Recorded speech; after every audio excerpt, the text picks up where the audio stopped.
Hi, this is Kirk, the bariatric carnivore. Well, if you look at it, you got to realize that we have got some big enemies. I mean, if you were really trying to work to get healthy, realize that, big food isn't necessarily on your side. I mean, they want to sell you ultra-processed, highly profitable food. They want you to buy this stuff in the middle of the store shelves, etc.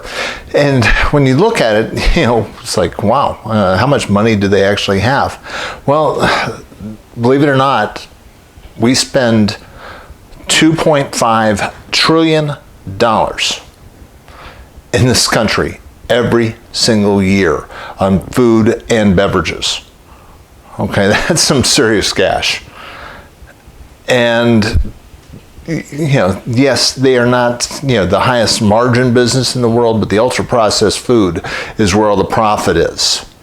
And they have a lot of resources, big pharma, again, at least $1.5 trillion in revenue. When you look at, statin drugs, since their inception in the 1990s, we've spent over $1 trillion on them. That's a lot of resources. And they are capitalists. They have a duty to their stockholders to protect their business and to maximize their profits. They do not have a duty to protect your health. And they're going to do everything they can to maximize their profits, not maximize your health. That is not their duty. Their duty is to profit for their company. And they have a lot of resources to make a difference, to help squelch the truth, and to keep as many people buying their stuff as possible. And we're in a David versus Goliath battle when you really think about it. Because with those type of resources, you can buy a lot of stuff, including media coverage. I mean, take a look, tonight, watch the news for 30 minutes if you dare, and just pay attention to the commercials.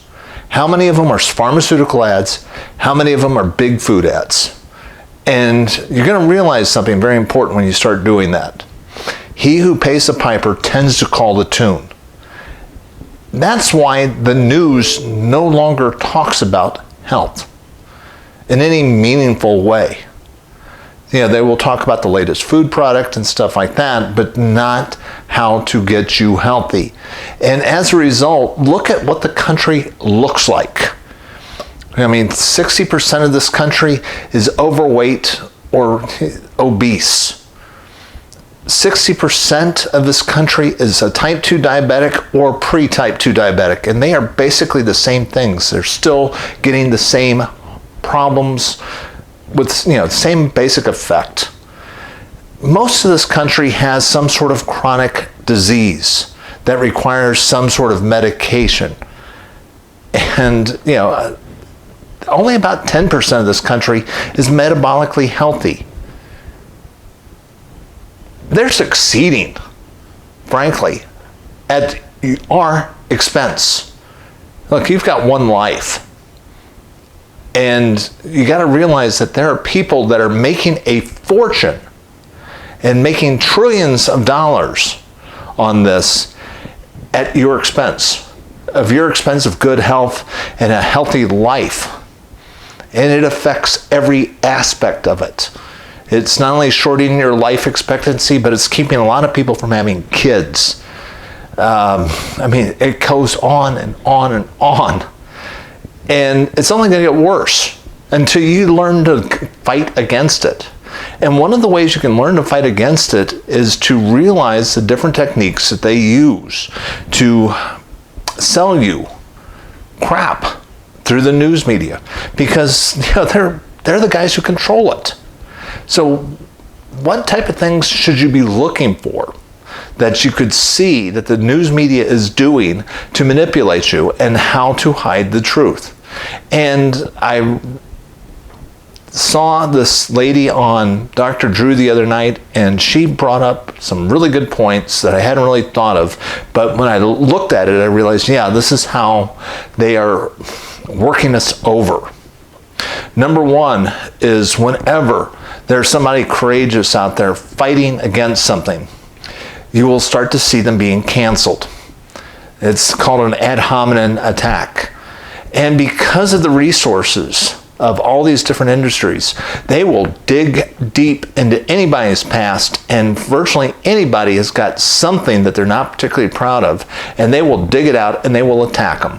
And if that doesn't work, they will make stuff up. And you see this all the time in politics, but you also see it in science, where somebody makes some breakthrough that goes against what Big Pharma wants to sell, and suddenly they are being attacked. We saw it happen with Dr. Atkins when he had when the Atkins diet was getting popular. He was constantly under constant assault. Why? Well, and we're seeing it right now with Bobby Kennedy. That all of a sudden some reporters, sending him pornographic tweets, and somehow he's the lecherous person. That's the type of crap that you see that comes because you're dealing with a rather psychopathic enemy that is working with a casual disregard for your health, with tremendous resources, and people that really don't, frankly, care about the truth. They care about their profits, and they will pull out all the dirty tricks that they can. So that's number one. Number two is when you start to see all the media starting to echo the same line. We noticed that during COVID, that the shot is safe and effective and all that type of stuff. That all the news outlets were saying the same thing all the time. About 7 years ago, I saw the same thing happen with keto. Keto was gaining in popularity. So what did every media outlet all of a sudden in 1 week start talking about? Keto crotch. It just appeared out of nowhere. How did that happen? Well, this is what happens when you've got trillions of dollars and you've got an unlimited PR budget and you pay for all the media. You can get them all to start saying the same things. So suddenly all the influencers like Oprah and Julian Michaels and all these people are all talking about the same thing that nobody's ever heard of before, and they just made it up and got it into common parlance. It's amazing to watch. When you are starting to Google things and you realize, I know it was up there last week and it's suddenly gone, realize that they are deeply in bed with big tech. And many of the people that are on one board, like Big Food, is also on the same board of Facebook and Google and all these other corporations. And they're all looking after each other. And you're suddenly, these type of ideas that you are really interested in are being censored, basically, on the internet by disappearing in the algorithm. They may not be gone completely. You're going to have to start using alternative search engines like DuckDuckGo and stuff like that. But, it's going to be harder to find it. When you start seeing that, and when I start seeing these three things all happening together, that's what usually perks up my interest in it. Because somebody is trying to suppress the truth. And they've got resources. And when you start seeing that, that's when you realize you should start really looking into that particular person and realizing that they're probably saying something very truthful that somebody with a lot of money doesn't want out. This is Kurt, the Bariatric Carnivore. I try to put out a couple of messages each week. If you like this, please hit the like and subscribe button. Join this channel. Join with other like-minded people that are trying to take control of their health, because you've got one life. And you can spend it giving money to, Big Pharma, Big Food, or you can live the healthy life that you deserve. Your choice. I will talk to you again soon.